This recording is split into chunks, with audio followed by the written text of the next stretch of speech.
Good morning. Long time no video.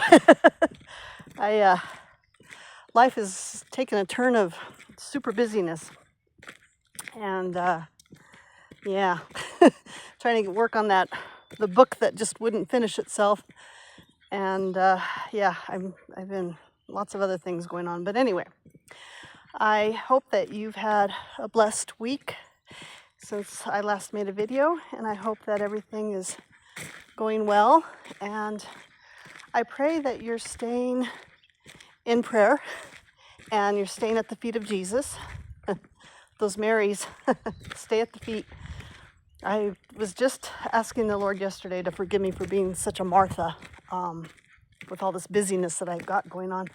I make sure it's a priority for me in the morning to spend time with the Lord, and a lot of times that ends up being me with my mind just going off on tangents, but He understands, thankfully. He is a gracious Father and very loving and forgiving.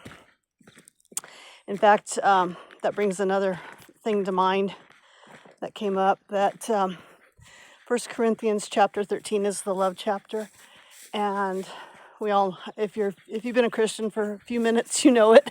If you've been to a wedding, a Christian wedding, you've heard the verses about what love is: patient and kind, blah blah blah. Well, if you replace the word love with God, you get exactly His personality, exactly what He is.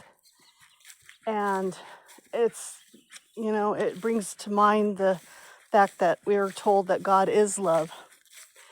And yeah, I have absolutely no doubt that He is love. He gives us the ability to love, and we can even love like Jesus did, if we truly bow our knee and ask the Lord to help us with that, because Jesus loved everybody. We know He loved the least of these. Okay, so He loved the poorest of the poor, which we should also.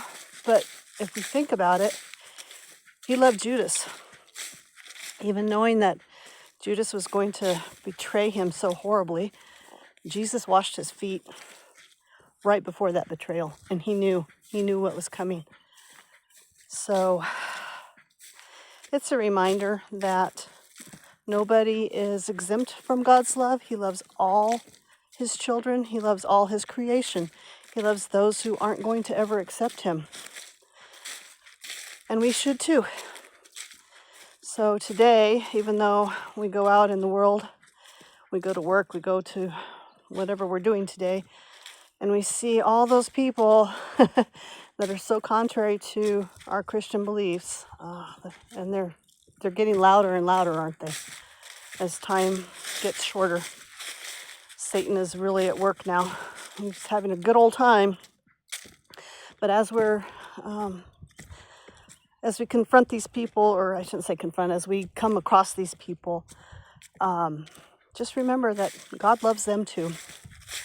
He'd wash their feet, and that we need to love them as well, because what greater way to show God's love than through accepting them as they are and loving them regardless and not judging.